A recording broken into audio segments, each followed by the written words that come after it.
Hola, buenas, ¿qué tal? ¿Cómo estáis? ¿Me escucháis y me veis?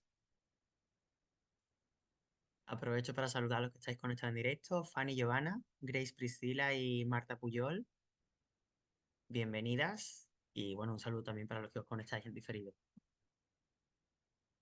Hola, buenos días, Manu, ¿cómo estás? Y buenos Buenos días a días, todas. ¿qué tal? Buen día con todos. Buen día, Fanny, a ti también y a Grace. Bueno, pues bienvenidos hoy a esta clase de repaso. Vamos a intentar ponernos en situación. Estas clases de repaso, como os comenté en la sesión inicial, supone como un poco un barrido de todo lo que llevamos hasta este momento en la asignatura. Ahora os voy a repasar y a dejar ya claro el calendario de todas las clases que nos quedan, ¿vale? Para que no haya dudas, no haya pérdidas y sobre todo, pues bueno, para que como coordinador de la asignatura, ¿no? Ejerza de mi puesto y que no tenga ningún tipo de problema, ¿no? En esta asignatura de tumores sólidos pediátricos 1, ¿no? Bueno, os pongo como de manifiesto, ¿no? Los test de evaluación y las actividades, ¿no? Que es donde tenéis que tener quizá ahora mismo el foco y por supuesto en las clases de seguimiento, ¿no? Con respecto a las actividades, cierto es que estoy terminando de corregirlas, os las subiré a lo largo de hoy el feedback de corrección, pero tengo muy buena sensación y seguramente pues va a ir muy bien. Y en la sesión de repaso, pues bueno, todas las dudas que tengáis, pues os animo a que las preguntéis o si no hagáis uso del foro de la asignatura, que para eso está también, ¿vale? Con respecto a las clases que hemos dado y las que nos quedan, ahí os planteo las que hemos dado ya, que hemos dado hasta lo que, más que temas, es subtemas, ¿no? Pero bueno, para que no nos perdamos es bloque temático, ¿no? Con respecto hasta el tema 6 de gliomas de alto grado y DIPT, que ahora los veremos en profundidad, haremos un repaso de todo esto con preguntas de tipo test que al final son lo que quizás más os interesa porque es el modo de evaluación de la asignatura y quizás son preguntas que a lo mejor han conllevado pues o confusión o por lo que sea fallo y bueno, por eso las quiero abordar con vosotros, ¿vale? Y haremos en cada uno de los casos clínicos que veremos hoy 5, pues digamos una serie de resumen de las características que pudierais llegar a tener. La función de la clase de hoy, como podéis ver, es de repaso, ¿no? Entonces, reajustando todo esto, en la clase de presentación mismo la presentación de la asignatura y de las 3 actividades, en esta clase 7 lo que vamos a ver es el repaso 1 de todo lo anterior, ¿vale? Después tendremos una clase que será como una fusión de la 12 más 13, ¿no? Que será un repaso segundo de todos estos temas previos, ¿vale? Que son los que a continuación pues vais a tener que ver. Posteriormente vamos a tener una sesión de recomendación para el examen. Ya, yo os pongo aquí las fechas y la hora porque ya están agendadas, ¿vale? Por ejemplo, la de 12 y 13 es para el 17 de diciembre a la 1 p.m. hora de Madrid. La clase 16, que será la sesión del examen, que también os la daré yo, todo lo que está en morado y en verde, os lo doy yo, ¿no? Sería el 9 de enero ya de 2026 a las 3 p.m. hora de Madrid. La clase 18, que es de contenido, os la daré yo, será la última de las clases de contenido teórico-práctico, por así decirlo, que es la de sarcoma de partes blandas no radiomiosarcoma, en la cual yo soy especialista, y ahí tenemos, será el 2 de febrero de 2026 a la 1 p.m. Y después habrá una última de repaso, que también es la fusión como de 2 clases, que veremos el repaso de todo lo que nos queda hasta ese momento, ¿no? Dudas generales, ya dudas hasta el examen. También por eso la fusionamos para darle un poquito de más de tiempo. En resumen, van a ser 20 clases online y sincrónicas que tengáis la posibilidad de verlas en directo, ¿vale? Aquí ya tenéis todo un poco más acotado. Ante la duda, pues siempre podéis acudir a la programación semanal, como ya vimos en la sesión de presentación, ¿vale? Tener en cuenta que hay una semana, que es la del 22 de diciembre a la del 4 de enero, que se considera semana de repaso, ahí no hay clases, y la semana de exámenes es la del 16 de febrero al 20 de febrero, ¿vale? Entonces, en resumen, pues bueno, estas 5 clases que os voy a dar yo, que como coordinador y como docente, aparte de la clase yo de docente, o sea, en total serían 6, os animo al uso del foro y, por supuesto, al uso de las dudas, ¿no? Para el tema de las actividades. Con respecto a las actividades, sí que es cierto que ya habéis hecho entrega de la actividad número 1. A lo largo de hoy recibiréis las correcciones y el feedback, ¿vale? Que será un texto de corrección con las propuestas de mejora a corregir con respecto a vuestras actividades. Y haremos un repaso de las dos que nos quedan. La fecha de entrega de la actividad 2, que sería grupal, y la actividad 3, que sería grupal, pues sería la fecha de la actividad 2 el 10 de diciembre y de la actividad 3 el 21 de enero, ¿vale? La actividad 1, como bien visteis, es un caso de neuroblastoma. que también comentaremos ahora un poquito con respecto a eso. La actividad 2 era un caso clínico de meduloblastoma. ¿Vale? Aquí tenéis los objetivos de la actividad. Yo os recomiendo siempre descargaros el guión de lo que es la actividad en sí misma para que no haya ningún tipo de duda. Y sobre todo en el guión viene un apartado que es muy importante, que es la rúbrica de evaluación, que son los criterios acorde a lo que tenéis que hacer, básicamente, ¿no? Básicamente, en este caso de la actividad 2 es que sea una respuesta concisa, bien estructurada, respondiendo a todo lo que se plantea con su bibliografía complementaria consultada en formato Vancouver correspondiente. Y el criterio 2 pues será la participación en la discusión de las preguntas planteadas, ¿vale? En el guión pues viene todo explicado correctamente, ¿no? La actividad 3 que también es grupal, es otro caso clínico, en este caso un glioma de bajo grado, ¿vale? Y aquí pues bueno, los objetivos de la actividad fundamentalmente son similares a los del anterior, pero la única diferencia que presenta esta actividad, por eso os lo planteo, es que tenemos un criterio de corrección adicional. El criterio 1 pues sería exactamente igual que el criterio 1 de las actividades anteriores. El criterio 2 es el que es completamente novedoso con respecto o sea, al criterio 2 y el criterio 3. ¿Por qué? Porque vais a tener que elaborar una presentación y sobre la misma hacer como un vídeo de grabación. Como queráis, si os queréis grabar a vosotros mismos o queréis grabar lo que es la presentación en sí misma y solo grabáis o insertáis el audio.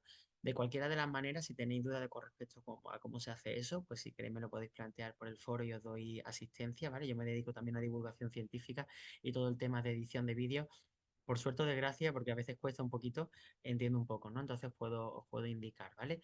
Pero podéis desde grabaros a vosotros mismos a lo que es grabar la presentación, que incluso Microsoft PowerPoint, sin querer hacer publicidad de nada, tiene una opción de grabación de audio dentro o insertado dentro de lo que es la presentación. ¿Vale? La idea es como que hagáis ese ejercicio, ¿no? De exposición, como si fuera la exposición de un caso clínico a propósito de un caso, y en este caso, pues de la actividad 3. ¿Vale?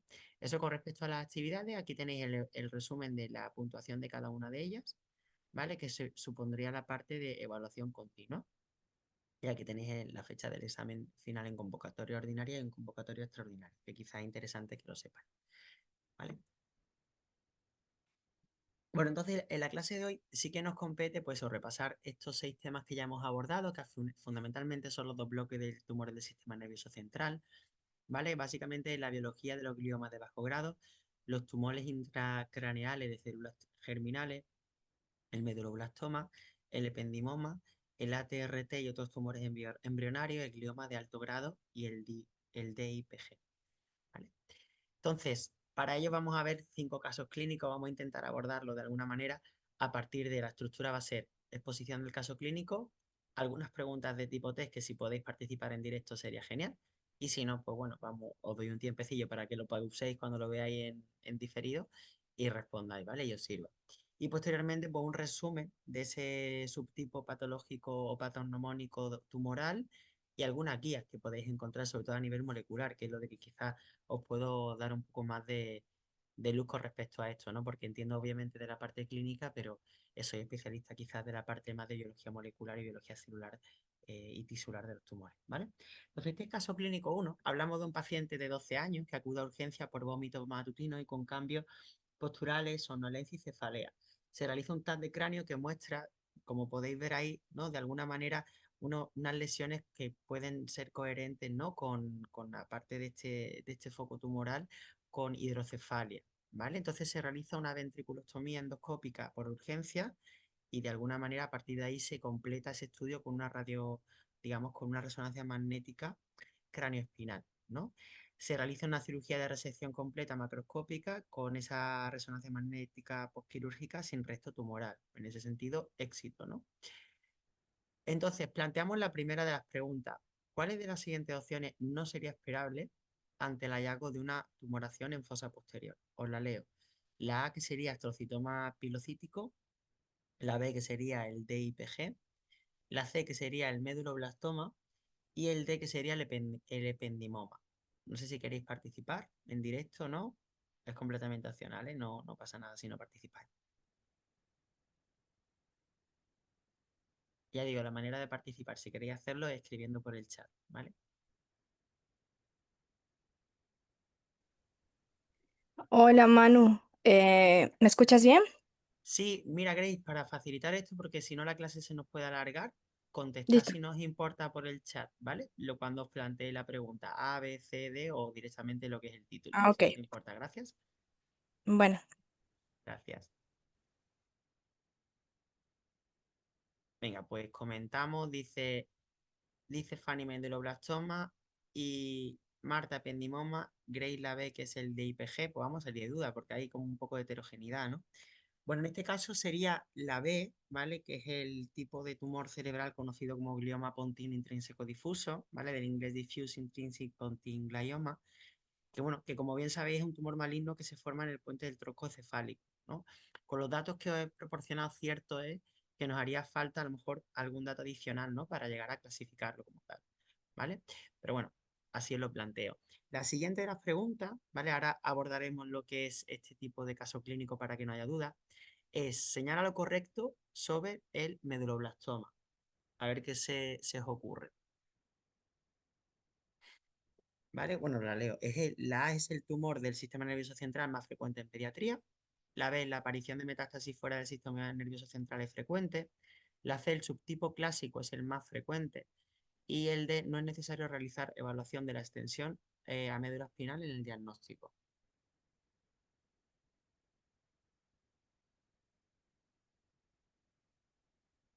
Vale. Grace plantea la B o la A. Fanny la C. ¿Vale? Marta la B. Bueno, pues salgamos de dudas. Realmente de todas, esta es la que sería la correcta como tal, ¿vale? Que es el subtipo clásico más frecuente, ¿vale? Para abordar la resolución, no os preocupéis que ahora hacemos un barrido para ello, ¿no? Y esta sería la última de ellas, que sería, o sea, oye, señala lo correcto con respecto al meduloblastoma. La clasificación de la OMS distingue tres subtipos histológicos, el clásico, el demoplásico y el anaplásico de células grandes, siendo el primero el más frecuente, o sea, el clásico. La B sería, se trata del tumor del sistema nervioso central más frecuente en la edad pediátrica. La C sería, pueden presentarse al diagnóstico con enfermedad metastásica, aunque en un pequeño porcentaje, 15% y nunca fuera del sistema nervioso central. Y la D, se han descrito cuatro variantes moleculares diferentes, pero no se ha demostrado su implicación pronóstica. Esta conllevó a confusión el año pasado en los test y demás, por eso también os la he traído.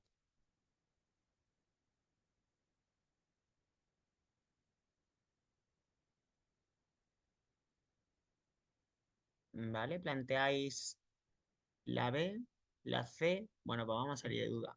Sería la A, ¿vale? En esta como muy directa en ese sentido. Ahora abordamos todas estas resoluciones, decía Grace la C. Es la clasificación de la OMS distingue los tres subtipos y el clásico es el más frecuente, ¿vale? Claro, cierto es que ese subgrupo también pudiera añadirse, ¿no? Pero claro, es una clasificación en ese sentido histológica, ¿no? Que pudiéramos añadirlo. Muy bien, Grace, ¿vale? En ese sentido. Vale, pero bueno, os la planteo porque es tal cual la pregunta que estaba en el tipo T, de todas maneras me la apunto para corregirlo, ¿vale? Bueno, resumiendo lo que es el caso clínico, al final tenemos aquí el tumor cerebral maligno más frecuente en niños, ¿vale? Que de alguna manera el glioma de bajo grado es el más frecuente como tal, ¿no? Pero en este caso, en el que estamos abordando, pues supone un tumor maligno frecuente, o de los más frecuentes en niños, ¿no? Donde el 25% de todos los tumores infantiles es lo que constituye, ¿no? Y el 70% en los menores de 16. Está muy asociado a determinados síndromes, ya sabéis que los síndromes generalmente son mutaciones que tienen que ver con la línea de potenciales genes supresores de tumores, por ejemplo, el síndrome de Li-Fraumeni asociado al P53, ¿vale? O la anemia de Fanconi, ¿vale? En ese sentido, pues bueno, hay varios genes que están asociados con respecto a eso. En cuanto al diagnóstico, generalmente tiene una doble vía, que esto ya se abordó en clase, ¿no? Que es la resonancia magnética nuclear cranoespinal, y para salir de duda y si es posible hacer esa punción lumbar, ¿no? Para poder llegar a caracterizarlo. Presenta un porcentaje de metástasis de un 30 a un 40% y probablemente a lo mejor nos llegue el paciente con un cuadro sintomatológico asociado o derivado de esa metástasis, ¿vale? Para que lo tengamos en cuenta y eso es quizá lo que nos otorga un poco la variabilidad, ¿no? Que hemos visto en el caso. Factores de riesgo, bueno, la edad, que se haya expuesto previamente o no a radioterapia o no radioterapia, La extensión de la enfermedad, que esté localizado o versus metastásico, por supuesto, eh, podéis inferir, ¿no? De que si está localizado, pues tiene un mejor pronóstico, ¿no? Y menos riesgo que la diseminación del mismo, ¿no? El tipo de resección, pues igualmente, no se completa mejor pronóstico y la histopatología y biología molecular, cuanto menores alteraciones acumulativas presentes o menor tasa sindrómica, en este caso, de los que hemos visto, pues mucho mejor. Aquí vemos que el grupo de riesgo, tenemos un riesgo estándar para mayores de 3 años, en este caso el tumor localizado, y el resto es para menores de 1,5 centímetros. Es el riesgo estándar en cuanto a las guías más actuales. Pero bueno, como bien sabéis, si todo aumenta con respecto a eso, mayores de 3 años presentamos un cuadro de metástasis y mayor de 1,5 centímetros cuadrados, aumentamos el riesgo, ¿vale? Eso fundamentalmente esto. Vamos a abordar otras preguntas, ¿no? Mira, os planteo, en cuanto a las variantes moleculares del méduloblastoma, señala la verdadera, ¿vale? La edad de presentación más frecuente es el subgrupo de Wnt en niños menores de 10 años, esa sería la A. La B sería los meduloblastomas del grupo 3 se han visto relacionados con mejor pronóstico que el resto, aunque muchos tienen amplificación de MYC, ¿vale? Que es un gen, no sé si lo conocéis, que es un protooncogen. Cuando se muta, pues lo que activa es esa aceleración mutacional y se transforma en oncogen y por tanto ejerce una labor de potenciador tumoral, para el que no lo supiera, ¿vale? El subtipo histológico más frecuente es el grupo 4, que es el anaplásico, y en el grupo de Sonic, de SHH, existe una variante histológica desmoplásica que confiere buen pronóstico en pacientes menores de 3 años. ¿Cuál diríais que es o cuál creéis que puede ser la opción verdadera en este caso?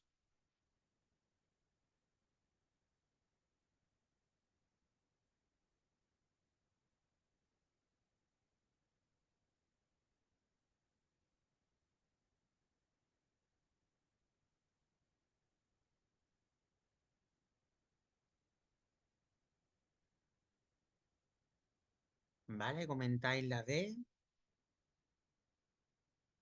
pues vamos a salir de duda, ¿no? Pues la D, ¿vale? Es la verdadera. Muy bien. Realmente en este subtipo tumoral, como bien sabéis, está muy ligado el medulloblastoma a las vías de señalización, por un lado de Wnt y por otro lado de Sonic, y en realidad tiene mucho que ver porque al final está muy asociado a las vías de diferenciación y desdiferenciación. Si bien sabéis, todo lo que esté muy asociado a estas vías, de alguna manera, cuanto más se parezca a la biología de las células madre del cáncer o de las células madre en términos generales, mayor tasa de agresividad podemos llegar a encontrar o de malignidad o de proliferación celular encontramos en ese subtipo tumoral, ¿vale? Que es lo que generalmente solemos encontrar.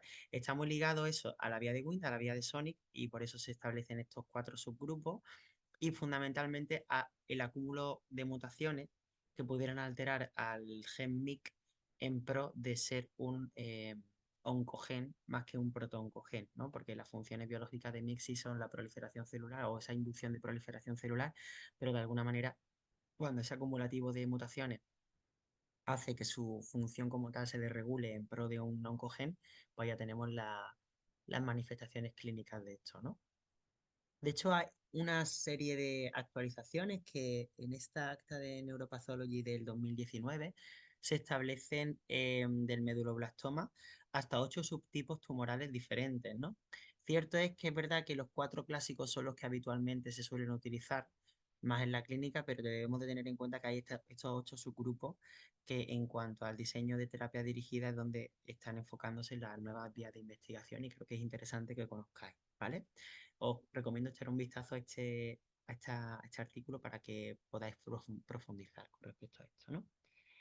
Bueno, aquí se me ha colado la respuesta, pero bueno, la veremos, no sé por qué, pero bueno, en esta que íbamos a ver del caso clínico uno también, dice, indica la respuesta verdadera sobre el tratamiento de los pacientes con medulloblastoma. Bueno, las opciones posibles, el tratamiento incluye cirugía, quimioterapia y radioterapia en todos los pacientes. La B, la radioterapia se administra de forma local en el lecho quirúrgico. La C, el síndrome de fosa posterior es una complicación poco frecuente tras la cirugía, es de la más frecuente en ese caso. Y la D, en la ausencia del resto tumoral o menor a 1,5 centímetros cuadrados tras la cirugía, mejora el pronóstico, ¿vale? Que en este sentido es la verdadera y por lo tanto empeora el pronóstico cuando es mayor a este tamaño o, por supuesto, hay presencia de resto tumoral, ¿no? Como margen, cuando no hay márgenes libres, ¿no? De esta resección quirúrgica posible, ¿no? Claro, en este caso el tratamiento de lo que estamos aquí comentando con respecto al medulloblastoma no se recomienda, en este caso solo hablamos de biopsia, ¿no?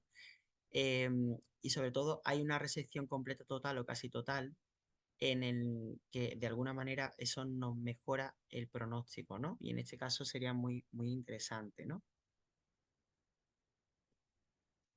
Dice, nos comenta Grace por el chat, dice, consulta con respecto a la opción A. No todos los pacientes reciben radioterapia, quimioradioterapia. Sí que es cierto que, que el inicio, claro, muy bien, Marta, el inicio depende mucho de la edad y de la valoración sintomatológica. Muchas veces a lo mejor se aconseja no realizarla, ¿vale?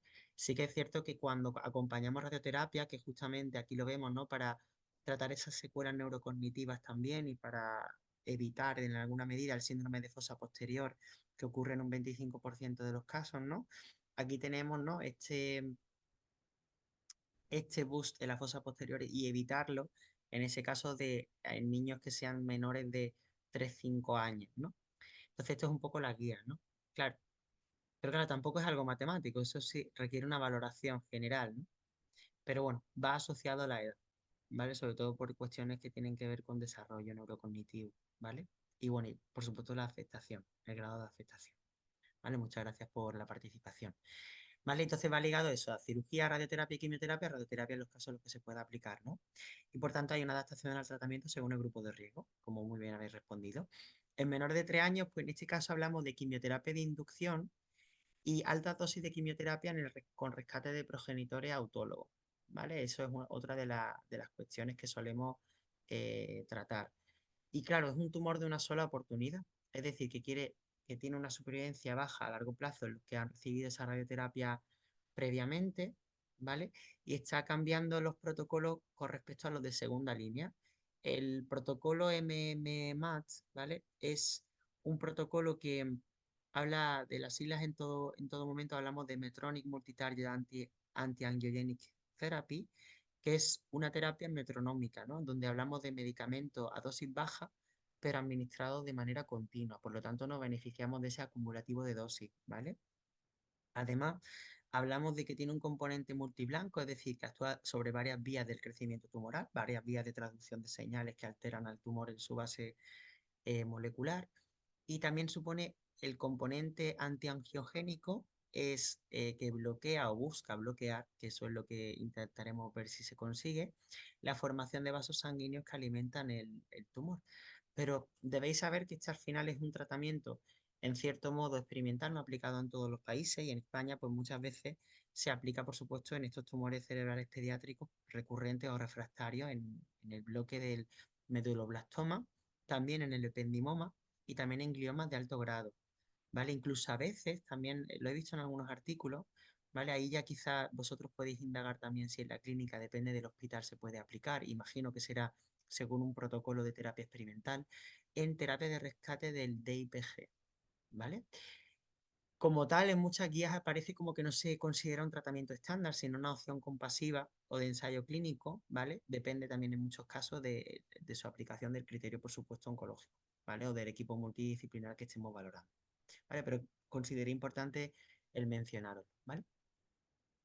Bueno, pasamos al caso clínico número 2. Aquí, en este caso, pues hablamos de que se realiza una resección incompleta, ¿vale? En este caso hablamos de que la anatomía patológica es un ependimoma de grado 2, acorde a la clasificación de la OMS.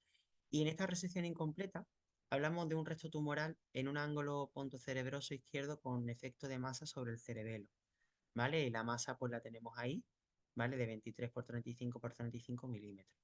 Entonces hablamos de un ependimoma de grado 2, donde hablamos de una pérdida de metilación de la histona H3, en concreto de la H3K27ME3, de la metilación 3, y por tanto eso confiere una expresión positiva de los factores de EMA, S100 y PGFA, ¿vale? Por lo tanto, en términos generales, al final presenta pues un crecimiento tumoral pues con una inducción a la proliferación, al final en términos generales, ¿no? Un comportamiento al final maligno de esa ependimoma de grado 2.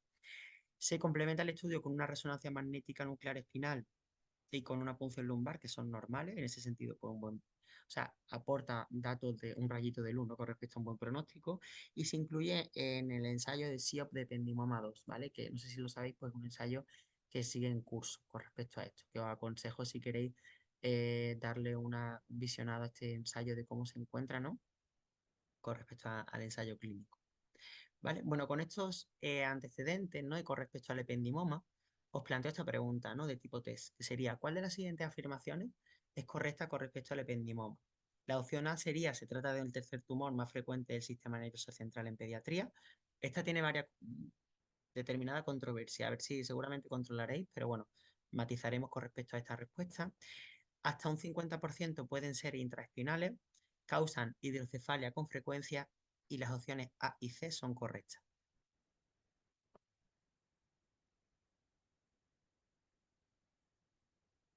¿Vale? Planteáis la opción D, pues salgamos de dudas, ¿no? Me encanta cuando estamos de acuerdo, la opción D, ¿vale? La opción A y C son correctas. La A se trata del tercer tumor más frecuente del sistema nervioso central en pediatría, que haremos un matiz, ¿vale? Si quisiéramos ser muy malos con la pregunta de tipo T, pudiéramos esto complicarlo, pero no va a ocurrir así, pero yo lo voy a matizar. Y en la C sería causa hidrocefalia con frecuencia, de hecho, de lógica, ¿no? Por el propio evolutivo y el crecimiento tumoral que generalmente aplica con secreción digamos, una tormenta de secreción inmunoflamatoria que atrae pues, ese liberado, ¿no? de líquido. Sobre el ependimoma, pues podemos señalar la opción falsa en esta pregunta, que es la del bloque de tipo test que tenéis ahí en la asignatura. La opción A tenemos en frecuencia, es el tercer tumor pediátrico del sistema nervioso central. La opción B, su localización más frecuente es infratentorial y es posible la diseminación leptomeningea. La C, la cirugía con radioterapia craneoespinal es la base del tratamiento, aunque la resección completa es el factor pronóstico más potente. Y la opción D de dedo es la neurofibromatosis tipo 2, NF2, se ha asociado a mayor incidencia de ependimoma.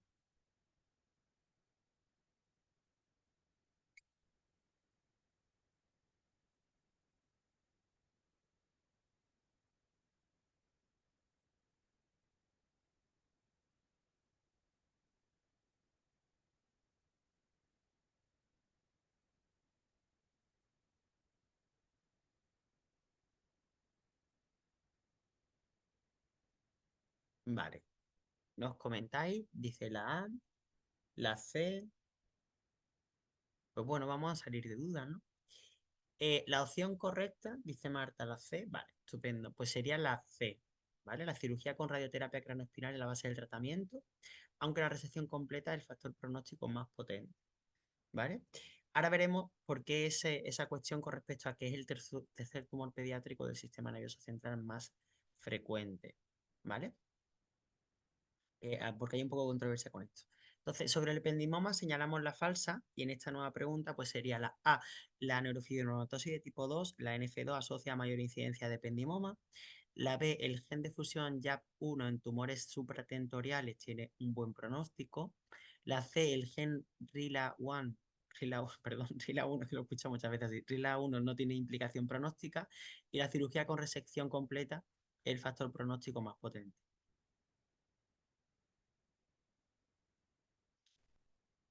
Vale, comentáis C, estupendo. ¿Vale? Bueno, pues vamos a salir de dudas con respecto a eso del tercer tumor del sistema nervioso central más frecuente, ¿no? Si tenemos en cuenta la subclasificación de tumores benignos y malignos, es donde tenemos la duda, ¿vale? Y en la guía es verdad que hay veces que nos lo aclaran y a veces que no, y yo para eso, pues, para eso estoy, para aclararlo. Si tenemos en cuenta la subclasificación de tumores benignos como tal, o en la fase benigna o en la fase preneoplásica, ¿no? Sí que podemos hablar ahí de glioma de bajo grado como el número uno, el número 2 el meduloblastoma y el número 3 el ependimoma. Si hacemos una clasificación basada en el componente de malignidad o cuando ya está en un estadio avanzado, ahí lo que descartamos sería los gliomas de bajo grado. En verdad tiene mucho sentido si lo pensáis, ¿vale? Lo único que os lo planteo es para que no tengáis ningún tipo de duda, ¿vale? Y esta subclasificación pues también la tengáis en cuenta. Los biólogos y biomédicos moleculares lo que solemos hacer con estas subclasificaciones al final es dirigir todavía más la terapia dirigida o los estudios enfocados a ese diseño de las nuevas terapias dirigidas, ¿vale? Por eso es importante y creo que es interesante que lo conozcáis, ¿vale? Que yo en ningún momento voy a pillaros ni en el examen tampoco, simplemente es que lo sepáis. Entonces, el 90% de estos tipos de tumores, ¿no? En el ependimoma en concreto estamos hablando, son intracraneales, o sea, mayoritariamente, un 10% intraespinales. Por tanto, dos tercios lo podemos encontrar en la fosa posterior y generalmente en el caso de menor a 3 años y está muy asociado al desarrollo. Por eso ocurre de esta manera.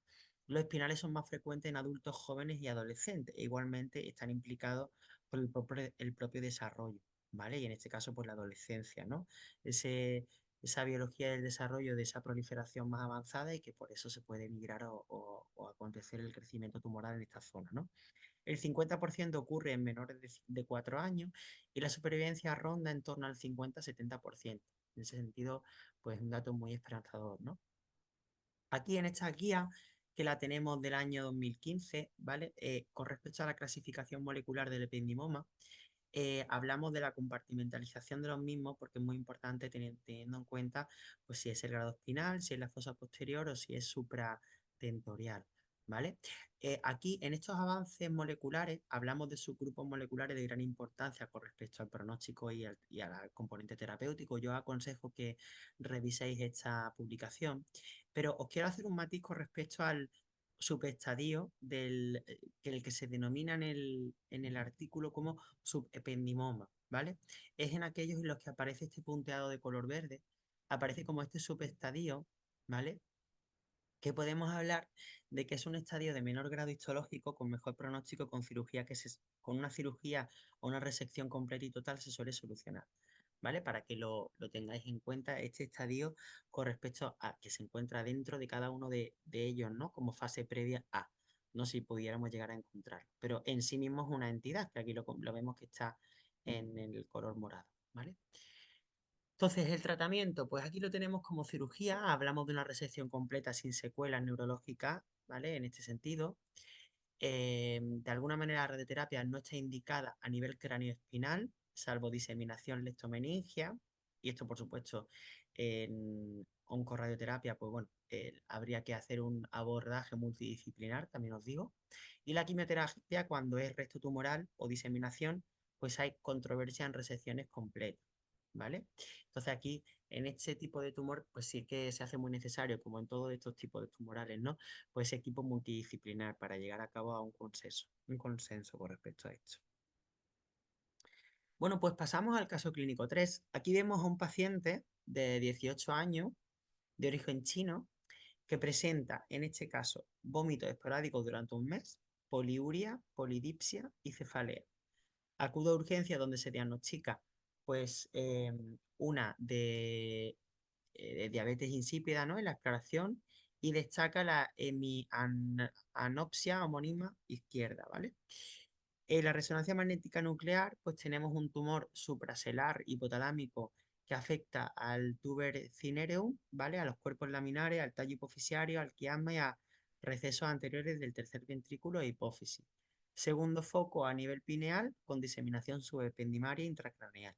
Por lo tanto, tiene bastante diseminación teniendo en cuenta pues, todas las áreas afectadas, ¿no? Pues se hace una analítica de sangre de los marcadores tumorales del BHCG, ¿vale? Que ahora os digo los valores en los cuales está comprendido, pero os voy a, en principio, para que hagáis uso un poco de a ver si os acordáis de esos valores, porque en una de las preguntas tipo T se aborda, oye, ¿esos son los valores correctos o no? ¿Vale? Entonces va por ahí, el que no os lo diga.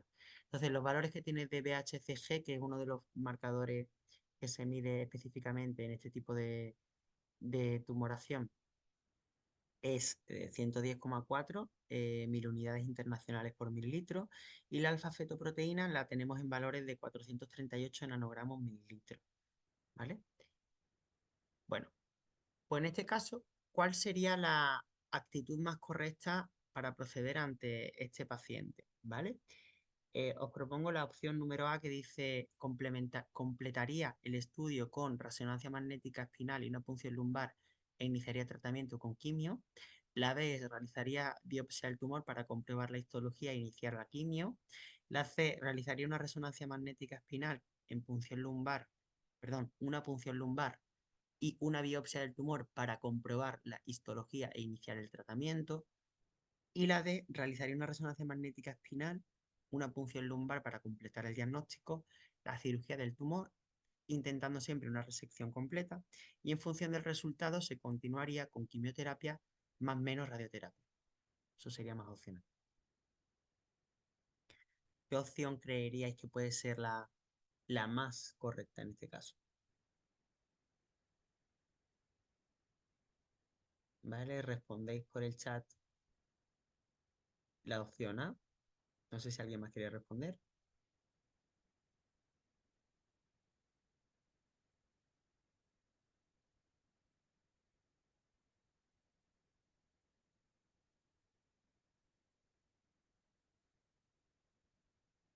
Resolvemos, ¿vale? La opción correcta es la A, que es la más completa. De hecho, generalmente es la más rápida de todas. Si os fijáis en todas, se añade una complejidad que quizás es incompatible, ¿no?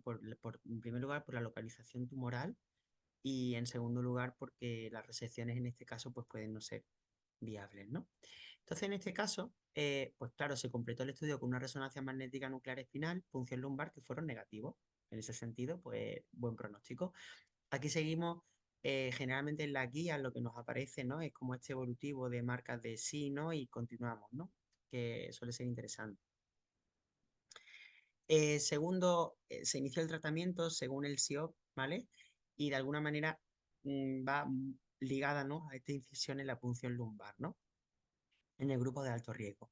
Aquí la alfa-fetoproteína previa al inicio del tratamiento fue de 1250 y de BHCG de 223 nanogramos mililitro, ¿vale?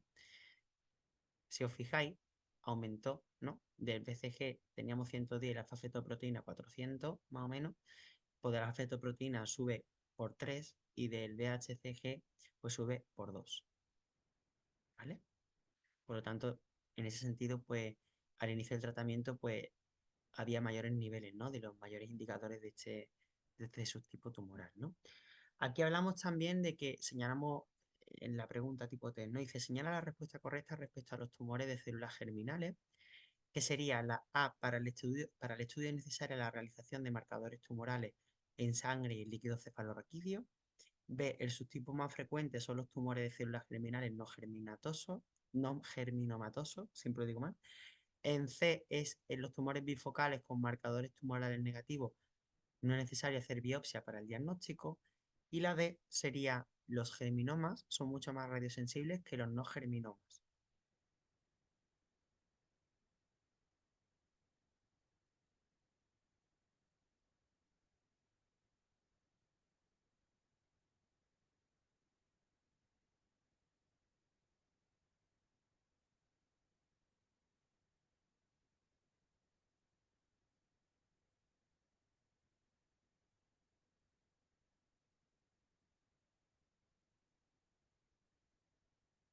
Bueno, veo que no contestáis, no pasa nada. Realmente aquí la opción correcta sería la B, ¿vale? Que es el subtipo más frecuente, la incorrecta, perdón. El subtipo más frecuente son los tumores de células germinales no germinatosos, ¿vale?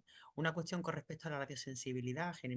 Normalmente cuando las células de las cuales estemos hablando, las células tumorales que hablemos, tienen mayor componente o se comportan más similares a una célula madre, en este caso los germinomas pues tienen algún tipo de más componente frente al mismo, generalmente en términos generales son mucho más radiosensibles que los no germinomas, ¿vale? En ese caso, para que lo tengáis en cuenta, ¿vale? Que muchas veces eso nos suele liar, ¿vale? Generalmente, pues bueno, vamos a verlo también con otra pregunta, ¿no? Referente a los tumores de células germinales, los TCG del sistema nervioso central en la edad pediátrica, ¿es cierto o es verdadero que la opción A sería los no germinomas constituyen el 60 al 65% de todos los tumores de células germinales del sistema nervioso central, siendo 75% mixtos? Estos tumores del sistema nervioso central secretores presentan en suero o en líquido cefalorraquídeo niveles de alfa-fetoproteína de mayores a 25 microgramos litro y o de beta-HCG de mayor de 50 unidades internacionales por litro y son más agresivos y con peor pronóstico que los no secretores, ¿vale? La siguiente, que es la C, sería los pacientes con TCG no germinatoso y valores de alfa-fetoproteína mayores de 1000 microgramos litro o menores de 6 años tienen mejor pronóstico, perdón, y los TCG no germinomas son altamente quimio y radiosensibles. Bueno, pues ¿cuál dirías que es la opción correcta, verdadera? Esta es la que os decía que medía, la que preguntábamos directamente los valores.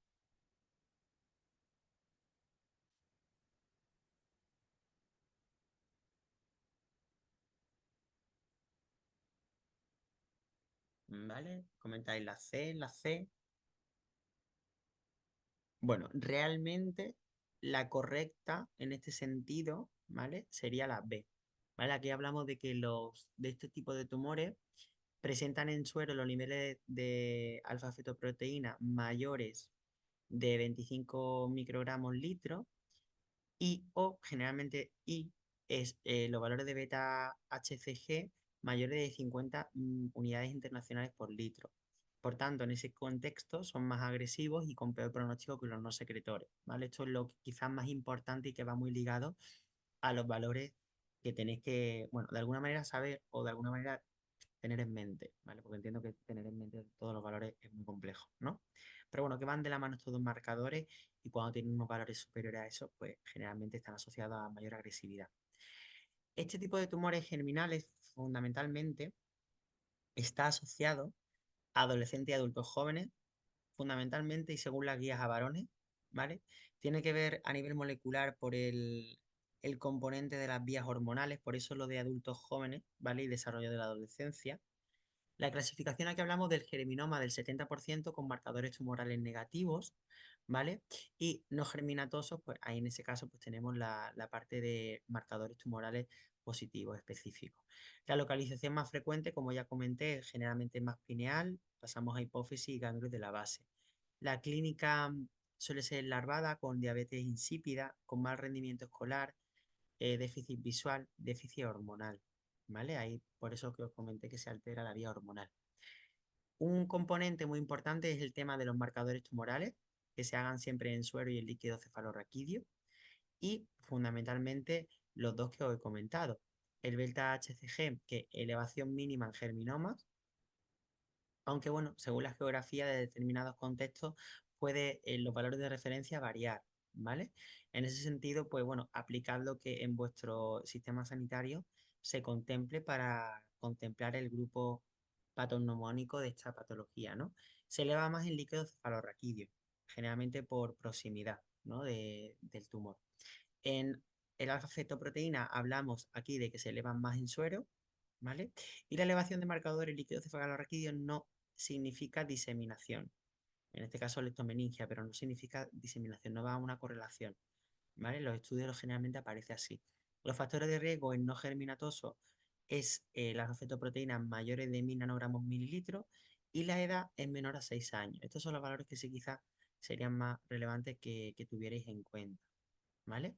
Porque el beta HCG, como os comenté, pues puede variar según el grupo racial en términos generales que estemos considerando, ¿vale? No hacer biopsia en este caso es importante, por eso lo pongo en negrita, ¿no? Y lo marco también en verde. No hacer biopsia si hay marcadores positivos o si el tumor bifocal con marcadores negativos indica, por tanto, germinoma, ¿vale? Esta es una de las cuestiones quizás más importantes asociadas a este tipo tumoral. No hacer biopsia de inicio a la extensión de la resección, ¿vale? En este caso no sería pronóstica. Y el tratamiento, aquí hablamos de que el germinoma es muy sensible a quimioterapia y radioterapia. Cuando se encuentra localizado sin focos metastásicos, pues hablamos de una quimio y una radio más o menos cirugía en función de la respuesta. Si hablamos de que contamos con focos metastásicos, pues bueno, hablamos de una radioterapia cranioespinal. En este caso, los protocolos americanos nos hablan de una quimio más radioterapia, ¿vale? Habría que ver los protocolos en concreto en los que podamos abordarlo, ¿no? Y en este contexto, este tipo de tumor refiere muchas modificaciones generalmente aplicativos al caso, ¿vale? Hablamos de no germinoma que sea muy sensible a quimioterapia, no tanta radioterapia, y cuando hablamos de un teratoma maduro, sí que es cierto que se aplica generalmente a cirugía, ¿vale? En estos casos. Bueno, pasamos al caso clínico 4, Aquí tendríamos un paciente de 6 años que acude a urgencia por una clínica de torpeza y alteración de la marcha y lateralización del cuello a la derecha. Hablamos de no cefalea ni vómito, dificultad motora en el brazo derecho y no otra clínica. Se realiza un TAC de urgencia que evidencia una masa en protuberancia y se completa el estudio con resonancia, con tumoración expansiva infiltrante localizada en la protuberancia compatible con glioma difuso del tronco. ¿Vale? Entonces, ante este diagnóstico en la prueba de imagen, ¿cuál sería, según vosotros, cuál sería la actitud más correcta a proceder, ¿no? Opción A sería contactar con neurocirugía para planificar la cirugía de la sesión. Opción B, contactar con neurocirugía para planificar biopsia de la lesión. Ahí vemos si el protocolo opta más por la cirugía o la biopsia. C, no sería obligatorio realizar biopsia, ya que la imagen y la clínica son compatibles con el DIPG y se podría empezar el tratamiento con radioterapia y tratamiento de soporte. Y D, no sería obligatorio realizar biopsia, ya que la imagen y la clínica son compatibles con DIPG y se podría empezar directamente el tratamiento con la quimio, que en este caso es la temozolomida, y el tratamiento de soporte. ¿Cuál diríais que sería?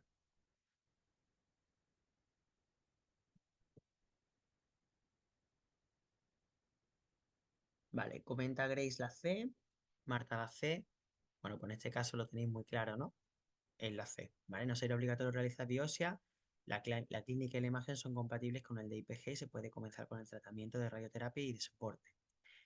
Pasamos a la siguiente. ¿Cuál de las siguientes afirmaciones es cierta con respecto al DIPG? La primera opción sería la A. Los pacientes suelen presentar clínica de hidrocefalia obstructiva. La B es el astrocitoma maligno más frecuente en niños. La C, la alteración K27M de la histona 3 es la mutación más frecuente. Y la B y C, en este caso, serían correctas.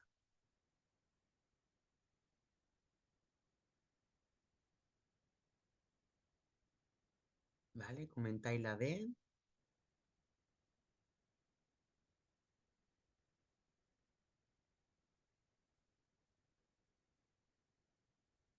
Y Grace la C. Bueno, pues vamos a resolver la duda. Sería en este caso la D, es decir, la B y C son correctas, ¿vale? Que los pacientes suelen presentar clínica de hidrocefalia obstructiva y la alteración de la histona H3K27M es la mutación más frecuente, ¿vale? Entonces, en este caso es el 10% de todos los tumores pediátricos, ¿vale? Por eso lo de la que no sería la opción correcta es el astrocitoma maligno más frecuente en niños, el DIPG, ¿vale? Ahí te respondo a tu pregunta con respecto al fallo de la pregunta, ¿vale? Creo que era, sí, ¿vale? Bueno, en cualquiera de los casos, lo que sí que tenemos, no, pues espera, no había fallado en esa pregunta, disculpa. Entonces, bueno, que eso lo tengamos claro, que la incidencia no es tan alta, el 10%. Incluso en algunos países el porcentaje es menor, ¿vale? La edad media de aparición entre 6 y 8 años, la triada clásica generalmente es la afectación de pares craneales, parestesia de extremidades y ataxia. ¿Vale? Muy ligado a eso y generalmente pues, los test de diagnóstico van enfocados en esa vía, ¿no? Cuando se observa ese cuadro sintomatológico. El astrocitoma maligno más frecuente en niños en ese contexto, pero en cualquiera de los casos es el 10% de todos los tumores pediátricos. La mutación en la histona 3, en concreto en su división K27M, aparece en más del 75% de los casos. Según la guía incluso sube el porcentaje, ¿vale? Em, y es el astrocitoma maligno de grado 3 y 4 según la OMS y fibrilar de grado 2 que no asocia mejor pronóstico, ¿no? Con respecto a la anatomía patológica, ¿no? Cuando hablamos de uno o de otro. Importante destacar con respecto a la mutación de la histona H3, muchas veces no tenemos claro esto a nivel de biología molecular. Aquí hablamos se habla de una alteración genética, pero que repercute en la impronta epigenética, que al final la epigenética en términos generales lo que regula es la expresión de los genes, el apagado o el encendido de los genes, y esto por tanto puede tener muchísima repercusión no solo a este nivel y por tanto promocionar este tipo de tumor, sino afectar a otros niveles y en otros procesos biológicos funcionales, ¿vale? Entonces, una de las características funcionales o moleculares, mejor dicho, más importantes de estos gliomas difusos de línea media, ¿no? Entonces, importante que tengamos en cuenta que digamos, la manera de representar este tipo de mutaciones es muy sencilla. Nos referimos a la histona en concreto del octámero de histona que estemos teniendo en cuenta, en este caso la H3.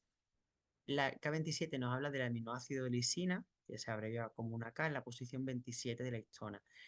Esto, claro, hablamos de una mutación de cambio, de reemplazo de aminoácido, de donde hablamos de que la lisina tiene unas propiedades físico-químicas diferentes de la metionina. Esta sustitución cambia cómo la célula regula los genes y afecta a la epigenética en pro de bloquear la enzima PRC2. ¿Vale? Esta enzima normalmente añade marcas químicas de apagar genes o el término correcto es de silenciamiento génico. ¿Vale? Cuando hablamos de silenciamiento génico mediado por histona, lo que hace es que es una señal que permite un mayor superenrollamiento del ADN y por tanto una menor accesibilidad. Por tanto, ahí tenemos un silenciamiento del gen, ¿no? Y encima tenemos esa alteración de la enzima PRC2. Cuando tenemos esta mutación, estas marcas no se colocan correctamente y muchos genes, no solo este gen, sino muchos genes, cuando deberían de estar silenciados porque regula precisamente el empaquetamiento de la cromatina, quedan activados, lo que impulsa el crecimiento tumoral. Generalmente aquí lo que se promueve es la sobreexposición o sobreexpresión de genes que estén muy ligados a esa funcionabilidad anómala, en este caso de la proliferación celular. Lo digo y lo explico porque tiene mucho interés y yo creo que es necesario pues, conocer esta biología molecular, ¿vale? Entonces, con respecto al diagnóstico, la resonancia magnética nuclear, aquí hablamos de tumor en protuberancia de crecimiento difuso, y la biopsia hablamos de estudios en alteraciones moleculares y ensayos clínicos. Aquí el tratamiento lo tenemos en cuanto a la radioterapia, mejora los síntomas y prolonga la supervivencia. Y tenemos una EFS media de 6 meses y una supervivencia global media de 11 meses. Ya sabéis que generalmente esto, pues bueno, son datos muy probabilísticos, ¿no? Pero que tengamos en cuenta de que la supervivencia libre de enfermedad y de la progresión de la enfermedad, pues generalmente suelen ser esos valores, ¿no? Muy asociados a eso. Pero yo siempre os aconsejo que reviséis en las guías y que estos datos en consulta, como bien sabéis, pues no se suelen proporcionar, ¿no? A no ser que la familia, en este caso, pues pueda llegar a inferir o inquirir mucho este dato, pero ya sabéis que intentamos no dar este dato de, porque al final el condicionamiento con respecto a la etiqueta de me quedan tantos meses de vida, al final supone una creencia limitante y esto nos puede alterar un eje inmunológico, ¿vale? Con respecto a la enfermedad y agravarla, ¿vale? La esfera emocional hay que también cuidarla en estos pacientes, ¿no? Entonces, claro, hablando de IPG, podemos también hablar de gliomas de alto grado, ¿no? Aquí hablamos del HGG, que es el High Grade Glioma o glioma de alto grado, al margen de los que ya hemos visto, que como bien sabéis es un tumor cerebral maligno que se origina en las células gliales del sistema nervioso central y se denomina de alto grado porque crece rápido, invade tejidos cercanos y tiende a ser más invasivo o más agresivo, mejor dicho, que los gliomas de bajo grado. Incluye principalmente pues, el glioblastoma multiforme, el GBM. Yo no soy muy fan de las siglas, pero las digo porque al final aparece en toda la guía, de grado 4 y el astrocitoma anaplásico, ¿vale? De grado 3. Y también incluye, en este caso de esta clasificación de HGG, a otros gliomas difusos de alto grado. ¿Vale? Esto generalmente en las nuevas guías viene así. Entonces, con respecto al HGG, al High Grade Glioma, al glioma de alto grado, tenemos la siguiente pregunta, ¿no? Dice, respecto a los astrocitomas malignos, es verdadero lo siguiente. Opción A, las alteraciones moleculares que se encuentran en estos tumores en la edad pediátrica son muy similares a las del adulto. Opción B, estos tumores aparecen con más frecuencia en pacientes con alteraciones constitucionales como el síndrome de Li-Fraumeni. Opción C, el desarrollo de síntomas en estos tumores suele ser lento y dependen de la localización. Y opción de dedo, en estos tumores la resección quirúrgica no es un factor pronóstico. ¿Vale? Esta también es una de las que generalmente se falló mucho el año pasado, pues por eso también os la pongo.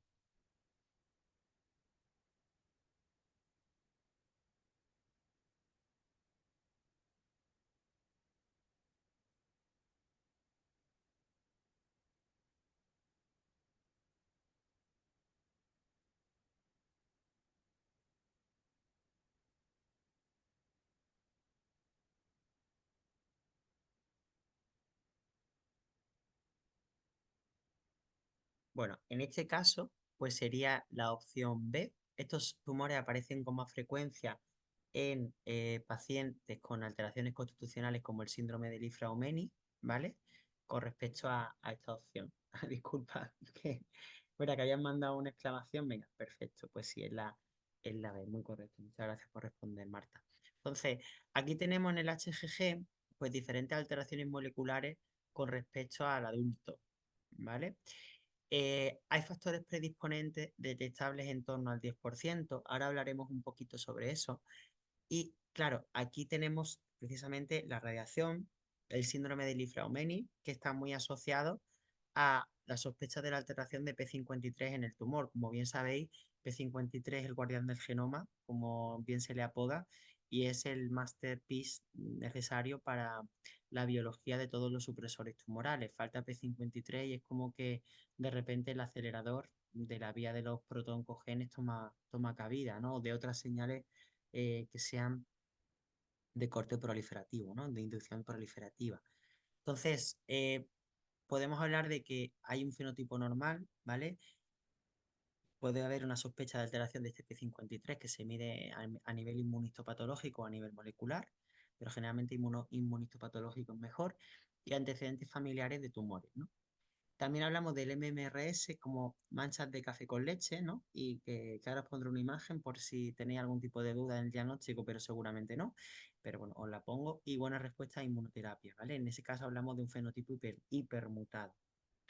Entonces, aquí en esta guía, ¿no? Que hablamos de tumores cerebrales en la infancia, como el manejo más actual y, digamos, la parte de biología molecular, los insights es el detalle, ¿no? De la biología molecular y las direcciones futuras. Esto se publicó en la Journal of Neurosurgery of Pediatry en 2019 y aquí hablamos sobre todo de diferentes subtipos moleculares dentro del glioma de alto grado con respecto a, por un lado, la región anatómica, en segundo grado, y que es donde cobra mayor importancia, los subtipos a nivel molecular, la frecuencia de aparición y la localización.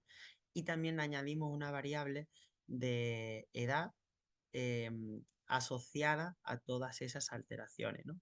Generalmente, como podéis ver aquí, está muy asociado a la histona H3 K27ME3, ¿vale? De ametilación 3, que normalmente suele ser cursar con pérdida, pero por ejemplo, si os fijáis, y está muy ligado también a la mutación de P53, ¿no? Pero si os fijáis, esta que es la más consistente con respecto al menos hasta los 6 años, cuando damos el salto a los 14, aquí como tal existe una hipometilación global, ¿vale?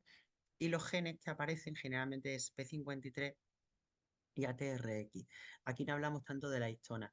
Todo lo que sean modificaciones histónicas y por tanto hablamos de desregulaciones epigenéticas suelen ocurrir generalmente, ¿eh? Esto en términos generales, en los primeros años de vida, porque es verdad que puede haber un acumulativo, ¿vale? A lo mejor dar la cara a la patología en un mayor rango de edad, pero generalmente suele aparecer así, ¿vale? De todas maneras, estos valores moleculares son variables y suelen aparecer con respecto al caso y son necesarios cuanto más publicaciones con respecto a este tema y espero que así lo hagáis mucho mejor. Aquí tenéis con respecto a esta revisión de clasificación molecular, esta es anterior, esta es de 2017, pero bueno, esta es de Cancer Cell, de alguna manera esta es una revisión bueno, permite también dar un overview general, sobre todo precisamente eso, a establecer la base de la H3, el fenotipo H3 con otras modificaciones y los diferentes subtipos, ¿vale? En este sentido.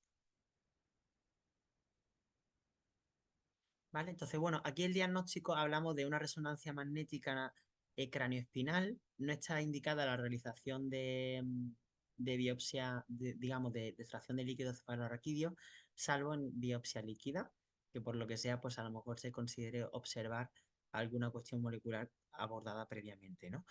El tratamiento, aquí hablamos de una radioterapia y una quimioterapia concomitante con temozolomida y CCNU, y el pronóstico suele ser de HGG, ¿vale? FS media de 13 meses y una supervivencia global media de 20 meses, ¿vale? Aumentamos un poquitito más con respecto a estos datos, pero como siempre os digo, esto habría que revisarlo siempre antes de comunicarlo y y en este sentido mi humilde opinión es preferible pues quizás no comunicarlo, ¿vale? Entonces, pasamos al caso clínico 5. Aquí os pongo estas manchas de café con leche que generalmente muchas veces pueden pasar desapercibidas, ¿no? Porque sean manchas que presente el paciente, ¿no? En su vida previa al diagnóstico, pero bueno, son muy asociadas a esta neurofibromatosis, ¿no? A alteraciones moleculares en esos factores NF. Entonces, como bien sabéis, este gen de NF1, hablamos de la neurofibromatosis de tipo 1, está en el cromosoma 17, este gen, y produce una proteína llamada la neurofibromina, que actúa como muchas otras alteraciones que al final dan este evolutivo tumoral como un supresor tumoral, como el freno del crecimiento de este proceso de transformación celular. Entonces ayuda a controlar el crecimiento de las células y cuando está mutado, pues funciona mal, no se produce y altera fundamentalmente la vía de traducción de señales de RAS MAP kinasa, ¿vale? Se activa en exceso esta vía. Entonces hay muchos tratamientos dirigidos enfocados en esta vía. Y estas células, pues claro, crecen o proliferan sin control. Por eso las mutaciones de NF1 aumentan el riesgo en ciertos tumores, ¿vale? Y esto es lo que vamos a abordar en este caso clínico número 5. Bueno, pues en este caso, aquí hablamos de una niña de 6 años con diagnóstico de NF1 y aparece pues estas manchas de café con leche que hemos presentado antes, una esfélides, un nebus anémico, una xantogranuloma parietal juvenil izquierdo y un glioma de vías ópticas, no sé, que ya a priori pues tiene afectado varias parcelas neuroanatómicas.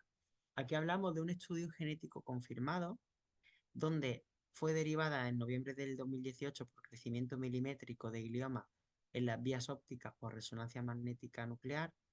Y aquí tenemos una valoración oftalmológica donde bueno, tiene la visión normal, igual que la anterior, y no hay un evolutivo de alteración en la visión. Vale, en este caso, y teniendo en cuenta este caso clínico número 5, ¿qué actitud tomaríais vosotros, o vosotras en este caso, con la paciente con respecto al crecimiento de glioma de vías ópticas? A, se iniciaría el tratamiento con vinblastina semanal. B, se iniciaría la radioterapia con protones debido a la edad de la paciente. C, de momento mantendría actitud expectante con controles por imagen y oftalmología. Y D, sería la A y B correctas.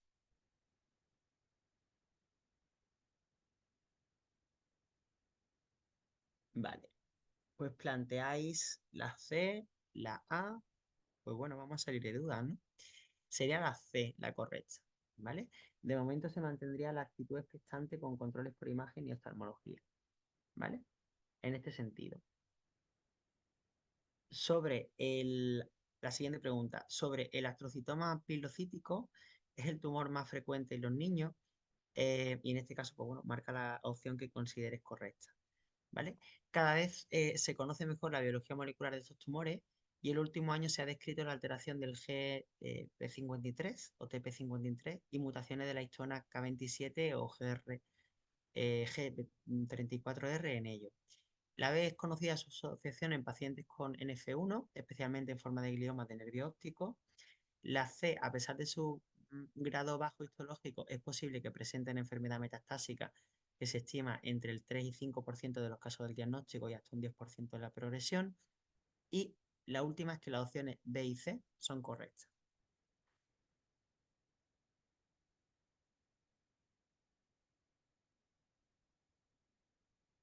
Genial. Marcáis la B, ambas, bueno, las opciones B y C son correctas. ¿Vale? Y esta es, sí, creo que es la última pregunta de este bloque, sería, señala la respuesta verdadera de las siguientes afirmaciones. Los gliomas de bajo grado de los tumores son los tumores del sistema nervioso central más frecuentes en la edad pediátrica y representan alrededor del 40% de los tumores cerebrales infantiles. La B es el 10% de los casos se pueden detectar una predisposición genética, siendo la entidad más frecuente el síndrome de Li-Fraumeni. La C, la mutación BRAF V600E ocurre con mayor frecuencia en los gliomas de alto grado y la localización más frecuente del astrocitoma pilocítico es supratentorial.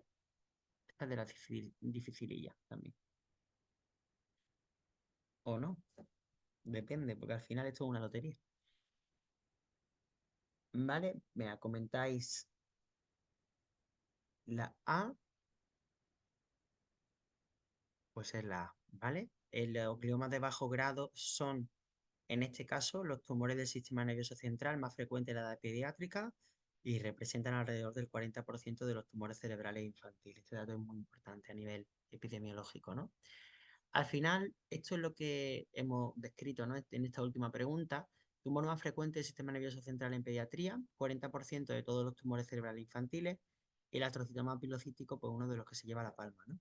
El 10% es la predisposición constitucional de base genómica de que el NF1 esté alterado y lo tienen el 30% de los gliomas. Alteraciones moleculares, pues tenemos alteraciones sobre todo en la vía de BRAF, ¿vale? Que es uno de los factores de traducción de señales, donde se produce una fusión con otra proteína, BRAF KIA A1549, y la mutación de BRAF V600E, que esta es generalmente la más famosa, si me lo permitís, ¿no? Con respecto a esa asociación de gliomas de bajo grado. El tratamiento, pues aquí tenemos la cirugía, la quimioterapia si las indicaciones de otro tratamiento, ¿vale? La radioterapia se intenta evitar, ¿vale? Porque provoca más secuelas a largo plazo. Aquí tenemos que tener en cuenta la balanza riesgo-beneficio. Quizás no lo explica lo suficiente, pero bueno, lo sabréis vosotros también, ¿no? Requiere muchas veces, pues, un equipo multidisciplinar, pues, con el oncorradioterapeuta, ¿no? Y quizás otros radiólogos o oncorradioterapeutas, ¿para qué? Para intentar establecer ese plan de tratamiento, ¿no? Y ya muchas veces directamente según el tipo de tumor, en este caso los gliomas, pues se intenta descartar por la localización neuroanatómica, ¿no? Y la secuela a largo plazo que provoque esto, ¿no? Otros tratamientos, pues son inhibidores de BRAF y de MEK, ¿vale? Que precisamente en esa vía de traducción de señales van enfocados los tratamientos, ¿no? Así pues, aquí os lo pongo, ¿no? En esta guía yo la recomiendo leer porque es muy interesante cómo se aborda desde la biología molecular más básica, ¿no? La vía de traducción de señales, de la vía de BRAF y de MEK, ¿no? La vía de Carras, como que la que generalmente Carras, BRAF, MEK y ERK. Si tenéis dudas como la manera de cómo denominar a la vía de traducción de señales, se denominan todos los componentes principales, como yo acabo de hacer, o la vía de Carras, o se denomina también el factor fundamentalmente alterado en la vía y al grupo patológico al que nos refiramos, pues en este caso la vía de BRAF o la vía de BRAF y de MEK, ¿vale? Yo lo digo porque muchas veces se ven en los congresos médicos o biomédicos y muchas veces nos ve a la persona como que se lía a la hora de nombrar a la vía de traducción de señales y es algo muy sencillo y os lo comento sin problema, ¿vale? Entonces, claro, en este tipo de tumores está alterada la vía constitucional de, digamos, de la MAP y la BRAF quinasa, y los inhibidores que actúan a diferentes niveles dentro de esta cascada de señalización, pues suponen los más, digamos, los que mejor pueden operar para intentar paliar precisamente a el grupo, ¿no? de estos pacientes, ¿no? De los que podamos presentar pues las mutaciones que hemos comentado, si ya sean las de fusión o ya sea la quizás más típica que es la BRAF V600E, ¿vale?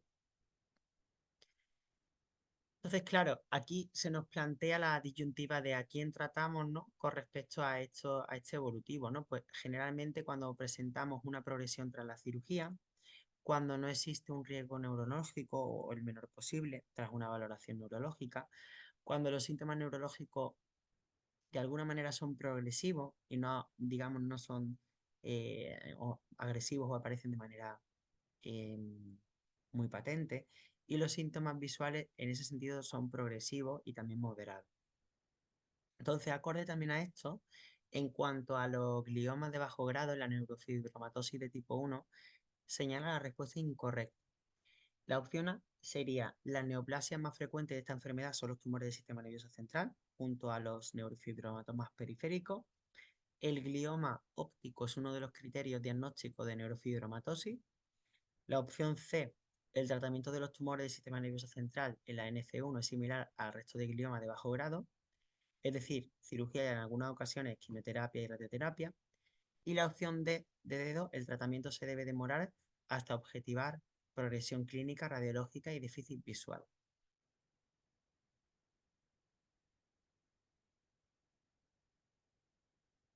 ¿Vale? Comentáis la C.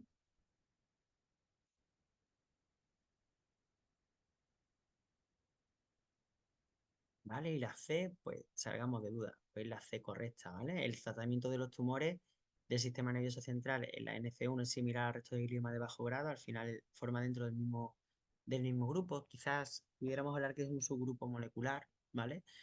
En este caso hablamos de cirugía, en algunas ocasiones quimioterapia y radioterapia. Y si existe quimio dirigida, pues aplicarla, ¿no? Bueno, y pasamos al último de ellos de los que vamos a abordar hoy, ya queda muy poquito, ¿vale? Y que sería el ATRT, que lo vimos en una de las clases, que sería la típica Alterazoid Rhabdoid Tumor, que en español sería el tumor teratoide rhabdoide atípico, que es un tumor cerebral maligno muy agresivo, que aparece sobre todo en bebés y niños pequeños, aunque puede darse a cualquier edad. Y aquí hablamos, pues, el NF1 y el glioma de vía óptica, ¿no? Que al final es un subtipo asociado dentro de este bloque, que hablamos de que el glioma de nervio óptico, pues, es un criterio de diagnóstico, ¿no? Es importante a realizar tanto controles por resonancia magnética nuclear como oftalmológicos. Por lo tanto, aquí incidir en el papel de que, bueno, el oftalmólogo debe de formar parte del grupo o el equipo de trabajo multidisciplinar, ¿no? El tratamiento, solo si es clara la evidencia de progresión de la enfermedad, sería aplicar una quimioterapia de tratamiento de primera línea con vincristina carboplatino y vincristina semanal. Perdón, y vinblastina semanal, ¿vale? Esa es, bueno, una de ellas o la pauta de ambas, ¿no? Depende del ensayo y del grupo molecular. En este sentido, no sería recomendable aplicar una radioterapia por igual las condiciones que podemos obtener de balanza riesgo-beneficio, que se desbalancea más el riesgo, ¿no? Aquí vemos en esta pregunta, con respecto a la TR, a ver qué podemos inferir. Dice, ¿es correcto respecto a los tumores embrionarios del sistema nervioso central en pediatría que, pues tenemos la opción A, se presentan en edades tempranas de la infancia? En opción B, el tipo histológico más frecuente es el tumor teratoide rhabdoide. La opción C, son tumores biológicamente heterogéneos, malignos y con tendencia a diseminarse en el sistema nervioso central.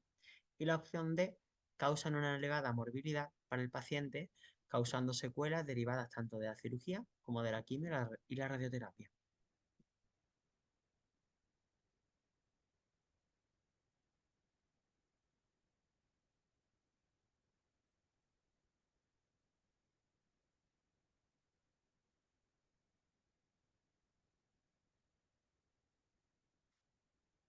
Vale, aportáis la opción B, pues vamos a salir de dudas. Sería más correcta, bueno, perdón, en ese sentido sería la B correcta, ¿vale? La que has planteado, ¿vale? El tipo histológico más frecuente dentro del tumor teratoide rhabdoide, ¿vale? Y en este caso sería incorrecta, que son tumores biológicamente heterogéneos, malignos y con tendencia a diseminarse en el sistema nervioso central, ¿vale? Para resolver esta duda, pues al final, ¿qué abordamos del ATRT? Al final es un tumor embrionario del sistema nervioso central, es, tiene una biología muy maligna, es muy agresivo, presenta una tasa proliferativa increíble, no sé cómo comentaros. De hecho, presenta una cuestión que biológicamente hablando a mí me parece apasionante, que es el acúmulo de aberraciones genómicas y que evade por completo todas las señales de evasión de apoptosis, de muerte celular programada y de reconocimiento por parte de las células que estuvieran en ese momento en componente inmunitario, ¿no? De las células inmunitarias de detección, ¿no? Entonces, en este caso, en la Organización Mundial de la Salud, generalmente lo clasifica como grado 4 de alto grado y frecuentemente se suele localizar, ¿vale? En la fosa posterior, en la zona del cerebelo, en la zona supratentorial o en la región sellar, ¿vale? El 80% aparece en menores de 3 años. La mayoría, en este caso, aunque os he comentado las zonas, no suelen ser infratentoriales, ¿vale? La metástasis del diagnóstico aparece en el 20 y el 25%, ¿vale? Aquí hablamos que en el estudio diagnóstico hablamos de una resonancia magnética nuclear craneoespinal y es muy heterogéneo, y hablamos de que se toma de muestra de líquido cefalorraquídeo a los 15 días tras la cirugía. En ese sentido tiene más sentido también por la localización. Descartar otros tumores rhabdoides, ¿vale? Y en este caso, pues la anatomía patológica es importante incidir con que aparezcan células rhabdoides más células del tumor embrionario, ¿vale? Y aquí hablamos de ausencia de expresión de INI1, que es un factor también asociado, muy asociado a este tipo de tumor. Y en la citogenética, el diagnóstico molecular citogenético, pues tenemos que tener en cuenta que las SMART CB1 de tipo 1 y la SMART CB4, que es de tipo 2, que aparecen en el cromosoma 22. Si se pueden marcar, pues mucho mejor. Se puede ver a nivel molecular, también haciendo una secuenciación masiva, o incluso a nivel inmunohistopatológico, ¿vale? La alteración de la línea germinal, el 1-3, pues habla de un síndrome de predisposición rhabdoide, y el tratamiento pues suele ser eso, quimioterapia, cirugía y, hoy lo diré, perdón, y radioterapia, ¿vale? En ese sentido. ¿Vale? Bueno, igualmente, sí cierto es que lo tenía en los apuntes, pero digo, la radioterapia hay que valorar con respecto según edad, ¿vale? En muchas guías parece que no está indicada eso en menores de 3 años, ¿vale? O sea, menores de 3 años. En menores de 3 años, pero que tengan un evolutivo con una sintomatología muy marcada, ¿vale? Lo digo por eso, porque eso habría que revisar. Pues nada, muchísimas gracias por vuestra atención. Aprovecho para preguntaros si tenéis algún tipo de duda desde este momento.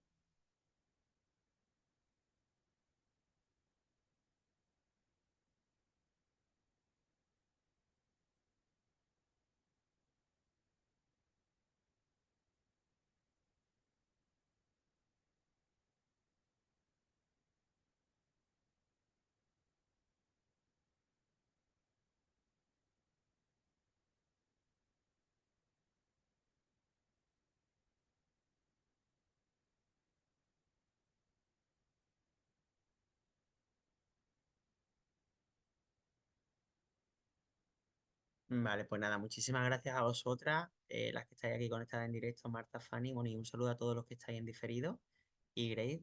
Yo espero que haya servido. Cualquier propuesta de mejora es bienvenida y recibida. O sea, en ese sentido, si consideráis que, no sé, el repaso podemos enfocarlo de otro modo. Yo siempre el curso pasado y este lo he planteado de esta manera, con las preguntas tipo test que sean un poco más en la frontera y que dudamos un poquito más y que os animan a repasar determinados contextos y hacer repasos sobre los tipos tumorales. ¿Vale? Igualmente tenéis el foro abierto. Si para la siguiente sesión, que os la pongo por aquí de nuevo para que no haya duda, ¿vale? Os hago un repaso. La siguiente sesión de repaso, ahí la tenemos en pantalla, que va a ser el 17 de diciembre para los temas de clínica radiológica de los tumores cerebrales de infancia y adolescencia, retinoblastoma y los neuroblastomas de alto y bajo grado. Si consideráis que por lo que sea tenéis dudas muy concretas, oye, mano, me gustaría abordar un caso clínico de esto y de lo otro, comentarlo por el foro, ¿vale? Y así de alguna manera salimos todos ganando, ¿vale? Y nada más, apuntaros esas clases que seguro se sabe la fecha y la hora exacta. Si no, para el resto ya sabéis que en el apartado de mis clases pues veréis las que se van publicando semanalmente, y cualquier cuestión que queráis abordar desde a nivel conceptual o a nivel de, pues mira, tal docente por lo que sea no abordó tal o me gustaría que hubiera abordado tal, pues se aborda, ¿vale? O lo podemos completar en las clases de repaso, que para eso estamos, ¿vale? Así que haced uso de ellas y de nuevo, gracias a vosotras y un saludo para vosotras y para todos los compañeros y nos vemos en la siguiente, ¿vale? Un saludo.